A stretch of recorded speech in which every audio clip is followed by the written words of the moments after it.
தம்மையே ஒரு ஈவாய் நமக்கு தந்துவிட்ட ஆண்டவராகிய இயேசு கிறிஸ்துவின் நாமத்தில் உங்கள் யாவருக்கும் என்னுடைய அன்பான வாழ்த்துக்கள். இன்று நம்முடைய தியானத்திற்கான தலைப்பு ஈகை ஒரு கிருபை, கிரேஸ் ஆஃப் கிவிங். உபாகமம் 26ஆம் அத்தியாயம் முதல் 15 வசனங்களை நான் வாசிக்கிறேன். உன் தேவனாகிய கர்த்தர் உனக்கு சுதந்திரமாய் கொடுக்கும் நாட்டில் நீ போய் சேர்ந்து அதை கட்டிக்கொண்டு அதில் வாழ்ந்திருக்கும் போது, உன் தேவனாகிய கர்த்தர் உனக்கு கொடுக்கும் உன் தேசத்தில் நீ பயிரிடும் நிலத்தின் கனிகளிலெல்லாம் முந்தின பலனை எடுத்து ஒரு கூடையிலே வைத்து, உன் தேவனாகிய கர்த்தர் தமது நாமம் விளங்கும்படி தெரிந்து கொள்ளும் இடத்திற்கு போய் அந்நாட்களில் இருக்கும் ஆசாரியன் இடத்தில் சென்று அவனை நோக்கி, கர்த்தர் எங்களுக்கு கொடுக்க நம்முடைய பிதாக்களுக்கு ஆணையிட்ட தேசத்திலே வந்து சேர்ந்தேன் என்று இன்று உம்முடைய தேவனாகிய கர்த்தருடைய சந்நிதியில் அறிக்கையிடுகிறேன் என்பாயாக. அப்பொழுது ஆசாரியன் அந்த கூடையை உன் கையிலிருந்து வாங்கி அதை உன் தேவனாகிய கர்த்தரின் பலிபீடத்திற்கு முன்பாக வைக்க கடவன். அப்பொழுது நீ உன் தேவனாகிய கர்த்தருடைய சந்நிதியில் நின்று வசனித்து சொல்ல வேண்டியது என்னவென்றால், என் தகப்பன் அழிவுக்கு நேரான சீரியா தேசத்தானாயிருந்தான். அவன் கொஞ்சம் ஜனங்களோட எகிப்திற்கு போய் அவ்விடத்தில் பரதேசியாய் வாழ்ந்து அங்கே பெரிய பலத்த திரட்சியான ஜாதியானான். எகிப்தியர் எங்களை ஒடுக்கி எங்களை சிறுமைப்படுத்தி எங்கள் மேல் கடினமான வேலையை சுமைத்தன போது எங்கள் பிதாக்களின் தேவனாய கர்த்தரை நோக்கி கூப்பிட்டோம். கர்த்தர் எங்கள் சத்தத்தை கேட்டு எங்கள் சிறுமையையும் எங்கள் வருத்தத்தையும் எங்கள் ஒடுக்கத்தையும் பார்த்து எங்களை பலத்த கையினாலும் ஓங்கிய புயத்தினாலும் மகா பயங்கரலினாலும் அடையாளங்களினாலும் அற்புதங்களினாலும் எகிப்திலிருந்து புறப்பட பண்ணி எங்களை இவ்விடத்திற்கு அழைத்து வந்து பாலும் தேனும் ஓடுகிற தேசமாகிய இந்த தேசத்தை எங்களுக்கு கொடுத்தார். இப்பொழுதும் இதோ கர்த்தாவே, தேவரீர் எனக்கு கொடுத்த நிலத்தினுடைய கனிகளின் முதற் பலனை கொண்டு வந்தேன் என்று சொல்லி அதை உன் தேவனாய கர்த்தருடைய சந்நிதியில் வைத்து உன் தேவனாய கர்த்தருடைய சந்நிதியில் பணிந்து, நீயும் லேவியனும் உன்னிடத்தில் இருக்கிற பரதேசியும் உன் தேவனாய கர்த்தர் உனக்கும் உன் வீட்டாருக்கும் அனுக்கிரகம் பண்ணின சகல நன்மைகளின் நிமித்தம் சந்தோஷப்படுவீர்களாக. தசமபாகம் செலுத்தும் வருஷமாகிய 3ஆம் வருஷத்திலே நீ உன் வரத்திலெல்லாம் 10 எடுத்து லேவியனும் பரதேசியும் திக்கற்ற பிள்ளையும் விதவையும் உன் வாசல்களில் புசித்து திருப்தியாகும்படி அவர்களுக்கு கொடுத்து தீர்ந்த பின்பு நீ உன் தேவனாய கர்த்தருடைய சந்நிதியில் போய் அவரை நோக்கி, தேவரீர் எனக்கு கொடுத்த எல்லா கட்டளைகளின்படியும் நான் பரிசுத்தமான பொருட்களை என் வீட்டிலிருந்து எடுத்து வந்து லேவியனுக்கும் பரதேசிக்கும் திக்கற்ற பிள்ளைக்கும் விதவிக்கும் கொடுத்தேன். உம்முடைய கட்டளைகளில் ஒன்றையும் நான் மீறவும் இல்லை, மறக்கவும் இல்லை. நீர் உமது பரிசுத்த வாசஸ்தலமாகிய பரலோகத்திலிருந்து நோக்கி பார்த்து உமது ஜனங்களாகிய இஸ்ரவேலரையும் நீர் எங்கள் பிதாக்களுக்கு ஆணையிட்டபடியே எங்களுக்கு கொடுத்த பாலும் தேனும் ஓடுகிற தேசத்தையும் ஆசீர்வதியும் என்று சொல்லுவாயாக. இன்றைக்குரிய மனப்பாட வசனம் நீதிமொழிகள் 11ஆம் அத்தியாயம் 24, 25ஆம் வசனங்கள்.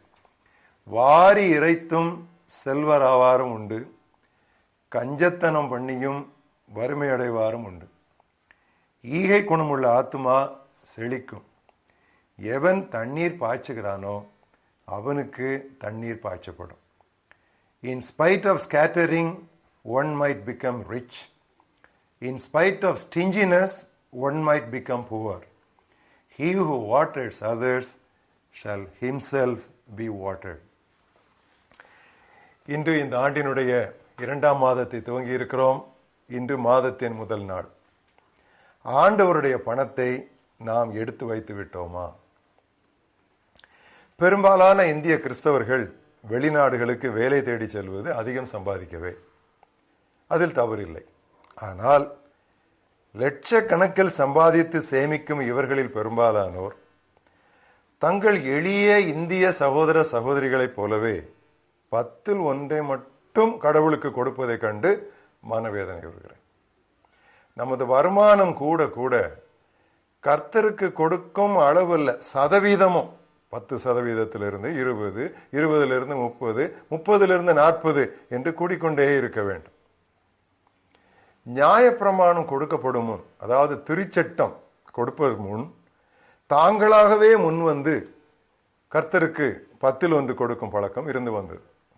ஆபிரகாம் அப்படி செய்தான், யாக்கோபு அப்படி செய்தான். இதெல்லாம் தன்னார்வமாக, ஒரு சட்டம் என்று ஒன்று இல்லாமல் அவர்கள் செய்து கொண்டிருந்தார்கள். ஆனால் திருச்சட்டம் அமுலுக்கு வந்த போதோ, நியாயப்பிரமாணத்தின் காலம் வந்த பொழுதோ, அது தெளிவானதொரு கட்டளையாயிற்று. லேவியராகமும் 27 அத்தியாயம் 30 நிலத்தின் வித்திலும் விருட்சங்களின் கனியிலும் தசமபாகம் எல்லாம் கர்த்தருக்கு உரியது, அது கர்த்தருக்கு பரிசுத்தமானது என்று ஆண்டவர் சொன்னார். ஆனால் புதிய உடன்படிக்கைக்குள்ளே, புதிய ஏற்பாட்டின் காலத்திற்குள்ளே நாம் வரும் பொழுது அங்கே உள்ள உபதேசங்களில் தசமபாக சட்டம் இல்லை. புதிய ஏற்பாட்டில் கொடுத்தலை பற்றிய உள்ள பகுதிகளை எல்லாம் நாம் தெளிவாக வாசித்தால் சட்டமாக ஒரு முறை என்று எதுவுமே சொல்லப்படவில்லை. எடுத்துக்காட்டாக 2 கொரிந்தியர் 9:7 நான் வாசிக்கிறேன். மன வருத்தத்தோடோ கட்டாயத்தினாலோ அல்ல, ஒவ்வொருவரும் தன் மனதில் விரும்பியபடியே கொடுக்கட்டும். விரும்பியபடியே, as he purposes in his heart. உற்சாகமாய் கொடுக்கிறவனிடத்தில், cheerfully, உற்சாகமாய் கொடுக்கிறவனிடத்தில் கடவுள் பிரியமாய் இருக்கிறார். இந்த வசனத்திலே கட்டாயம் என்கிற பதம் கட்டளை என்று பொருள்படும். கட்டாயமாய் அல்ல, ஒரு சட்ட திட்டத்தின் கட்டளையின்படி அல்ல. மிக அருமையாக 2 கொரிந்தியர் 8, 9 அத்தியாயங்களை நீங்கள் நேரம் கிடைக்கும் போது வாசித்து பாருங்கள். அதில் கொடுத்தல் என்பது ஒரு கிருபை என்று அழைக்கப்பட்டிருக்கிறது. 8 அத்தியாயம் 1 வசனம், 2 வசனம், 6 வசனம், 7 வசனம், 19 வசனம், அதே விதமாக 9 அத்தியாயம் 14 வசனம். இந்த வசனங்களில் எல்லாம் கொடுத்தல் ஒரு கிருபை. Giving is a grace. ஈகை ஒரு கிருபை. கிருபையை கணக்கு போடவோ அளக்கவோ முடியுமா? மக்கெதோனியாவிலே இருந்த விசுவாசிகளை குறித்து பவுல் என்ன சாட்சி சொன்னான் தெரியுமா? தங்கள் திறனுக்கு ஏற்றவாறும் தங்கள் திறனுக்கு அதிகமாகவும் கொடுப்பதற்கு தாங்களே, வாலண்டரிலி, வித்தவுட் எனிபடி ஃபோர்சிங் தம், தாங்களே மனதுள்ளவர்களாக இருந்தார்கள் என்று பவுல் அவர்களை பாராட்டுகிறார். ஆனால் இன்றோ பல சபைகளிலும் கிறிஸ்தவர்கள் நடுவிலும் பழைய ஏற்பாட்டின் இந்த குறைவான தரமாகிய தசமபாகத்திலேயே இருந்து விடுகிறது. எத்தனை துக்கமான ஒரு காரியம். ஒருவேளை ஆண்டவருக்காக கொடுக்க துவங்கும் பொழுது தசமபாகத்தில் துவங்கலாம். It's a good place to start, but it's not good to stay there. துவங்குவதற்கு அது நல்ல ஒரு பழக்கம்தான். ஆனால் மற்ற கிருபைகளில் நாம் வளர்வது போல கொடுத்தல் என்னும் கிருபையிலும் நாம் வளர்ந்து கொண்டே போக வேண்டும். கொடுக்க வேண்டும், கொடுக்க வேண்டும், கொடுத்து கொண்டே இருக்க வேண்டும். அது நம்மை பாதிக்கும் வரை நாம் கொடுத்து கொண்டே இருக்க வேண்டும். தாவீது ஒரு முறை சவாலாக சொன்னான், நான் இலவசமாய் பெற்று எதையும் நான் கர்த்தருக்கு படைக்க மாட்டேன். I will not offer to God anything that costs me nothing. 2 Samuel 24:24 நல்ல ஒரு வசனம். நான் கடவுளுக்கு எவ்வளவு கொடுக்க வேண்டும் என்று பலர் கேட்பார். கூட்டங்களிலே கேள்விக்கிற நேரத்தில் கடவுளுக்கு நாங்கள் எவ்வளவு கொடுக்கணுங்க அப்படின்னு கேட்பார்கள். எனக்கு எவ்வளவு வைத்துக் கொள்ளலாம் என்பதுதான் சரியான கேள்வி. ஏனென்றால் நாம் கொடுப்பது எதுவும் நம்முடையதல்ல, அவரிடமிருந்து நாம் பெற்றுக்கொண்டதை தான் நாம் திருப்பி அவர் கையிலே கொடுக்கிறோம். இந்த தியானத்தை நான் எழுதி கொண்டிருக்கும் பொழுது ஏதாவது ஒரு பாட்டு புத்தகத்திலே இந்த கொடுத்தலை பற்றி ஒரு பாட்டு வராதா என்று நான் எத்தனையோ எழுப்புதல் கீதங்கள், கன்வென்ஷன் கீதங்களை தேடி பார்த்தேன். இல்லவே இல்லை. கடைசியிலே கீர்த்தனையிலே பொன்னுசாமி ஐயர், மதுரையை சேர்ந்தவர், ஒரு அழகான ஒரு பாடலை ஏற்றியிருக்கிறார். அதிலே ஒரு கவி, 10 ஒரு பங்குதானோ 10 கட்டப்பட்ட யூதருக்கல்லோ அத்தன் உனக்களித்த அளவை உட்கார்ந்து பார்த்தால் 10 ஒரு பங்கல்ல பல மடங்கு ஆகிடாதோ. அடிக்கடி நாம் நினைக்கிறோம் பெந்தைக்கோஸ்தே சபைகள் அல்லது இவ்விதமான சுயாதீனமான சபைகள் தான் 10ல் 1 கொடுக்க வேணும், 10ல் 1 கொடுக்க வேணும், தசமபாவம் என்று சொல்லி வலியுறுத்துவார்கள் என்று சொல்லி நாம் நினைக்கிறோம். ஆனால் புராதன சபைகளின் பாடல் புத்தகமாகிய கீர்த்தனையிலே இந்த வரி இருக்கிறது. மறுபடியும் வாசிக்கிறேன்.